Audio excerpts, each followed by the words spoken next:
sekalian, kekerasan seksual bukan cuma yang sering kita lihat di berita. Kadang, kekerasan seksual terjadi di ruang dekat dengan kita tanpa kita sadari.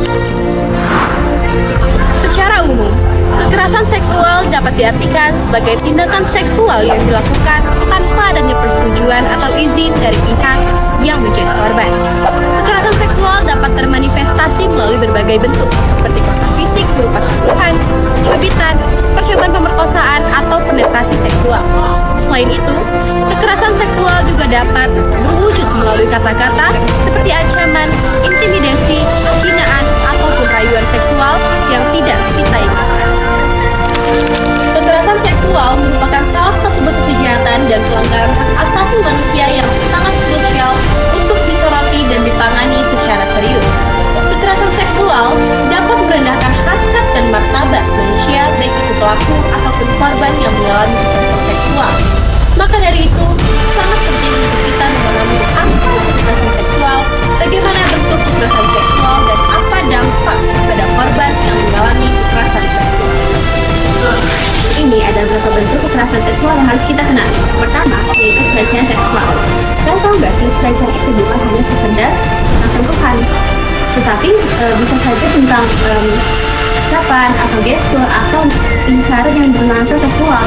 Nah, jadi kalau misal orang tersebut tidak mengetahui hal tersebut dan tidak merasa nyaman, itu termasuk pelecehan. Yang kedua yaitu pemaksaan reproduksi. Yang ini jarang dibahas, tetapi tetap nyata. Ada orang yang dipaksa untuk menggunakan alat kontrasepsi atau bahkan didesterilisasi. Kalian tahu bahwa tubuh mereka itu milik mereka, bukan milik orang lain. Yang ketiga yaitu pemaksaan pernikahan. Dipaksa menikah bukanlah tradisi yang wajar. Ketika seseorang tidak punya pilihan dan ditekan oleh keluarga, keadaan, dan budaya, itu termasuk kekerasan seksual. Yang keempat, penyiksaan dan eksploitasi seksual. Ini merupakan bagian yang paling berat. Segala bentuk penyiksaan, memperlakukan mereka sebagai objek, memaksa mereka ke prostitusi, atau memperjualbelikan mereka, semuanya ada di sini. Yang kelima, kekerasan seksual berbasis elektronik. Sekarang, bentuk kekerasan juga ada di internet, seperti menyebar foto tanpa izin, ancaman seksual lewat chat, sampai pemerasan. Di balik setiap kekerasan seksual, selalu ada hal-hal yang mendorongnya. Yang pertama, faktor individu. Kadang dimulai dari perilaku individu. Alkohol, agresif, kurang empati, sampai dorongan seksual yang gak sehat.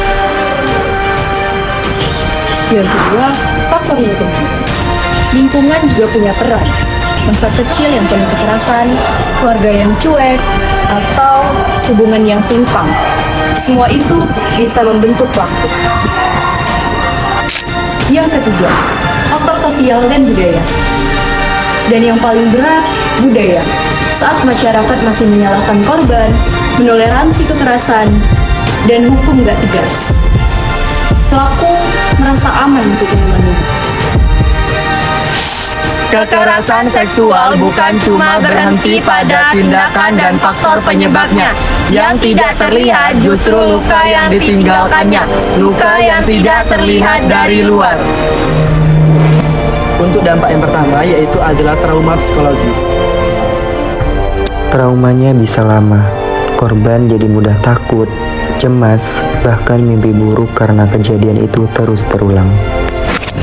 Untuk dampak yang kedua yaitu adalah turunnya kepercayaan diri.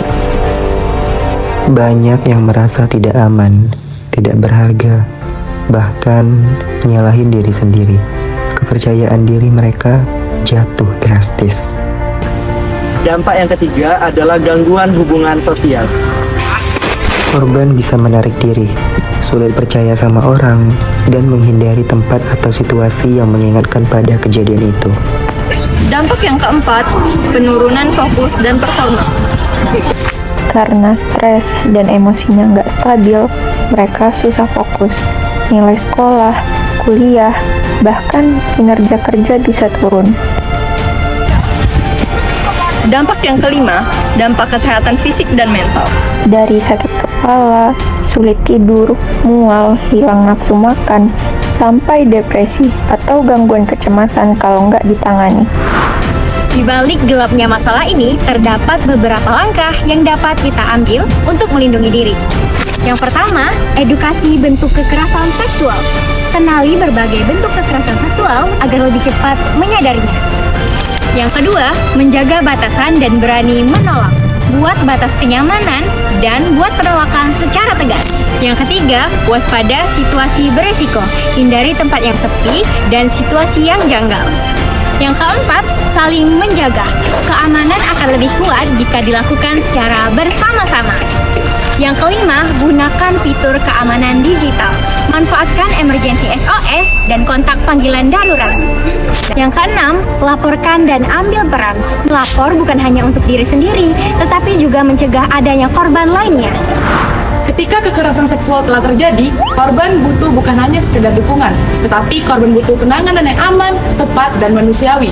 Ada 5 langkah penanganan yang dapat dilakukan, yaitu yang pertama, yaitu menjamin keamanan korban. Pastikan korban berada jauh dari pelaku dan merasa aman, baik secara fisik maupun emosional, sebelum langkah lain dilakukan. Yang kedua, mendengarkan dengan empati. Jika korban ingin bercerita, dengarkan tanpa menghakimi. Jangan menyalahkan, jangan meremehkan. Cukup hadir dan beri dukungan kepada korban. Yang ketiga, mengarahkan ke layanan medis. Korban perlu pemeriksaan kesehatan, pencegahan infeksi, dan pengumpulan bukti. Semua itu dilakukan sesuai dengan kenyamanan korban tanpa adanya unsur paksaan.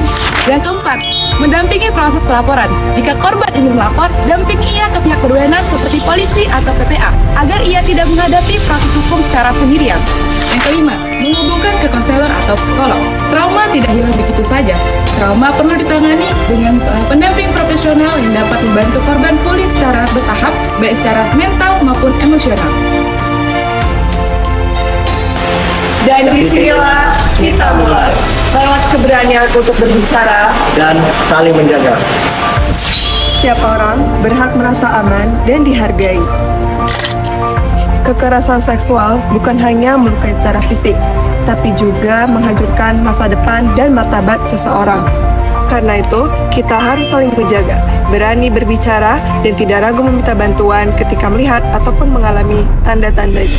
Mari ciptakan lingkungan yang aman, menghormati batasan, dan mendukung korban tanpa menghakimi. Ingat, kekerasan seksual bukan hanya urusan korban, tapi tanggung jawab kita bersama. Dan untuk siapapun yang pernah mengalami atau menyaksikan tindak kekerasan seksual, jangan putus asa. Kalian tidaklah sendiri. Ada lembaga, ada layanan, dan ada orang-orang yang siap untuk membantu dan mendukung kalian. Baik itu secara emosional dan mental, medis, dan tentu saja hukum. Melapor bukan hanya soal keadilan, tapi juga supaya mencegah hal yang sama terjadi pada orang lain. Kita harus saling mendukung, tidak menghakimi korban, dan menciptakan ruang yang aman untuk mereka dapat berbicara dengan bebas. Mari sama-sama kita menciptakan budaya saling menghormati batasan, menjunjung tinggi martabat, dan menolak semua bentuk kekerasan seksual. Dengan berjalan bersama, dengan bergerak bersama, kita bisa mewujudkan lingkungan yang lebih aman, lebih peduli, dan lebih manusiawi.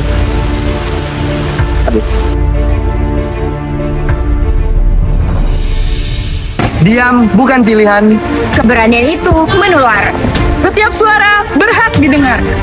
Setiap korban berhak mendapat keadilan.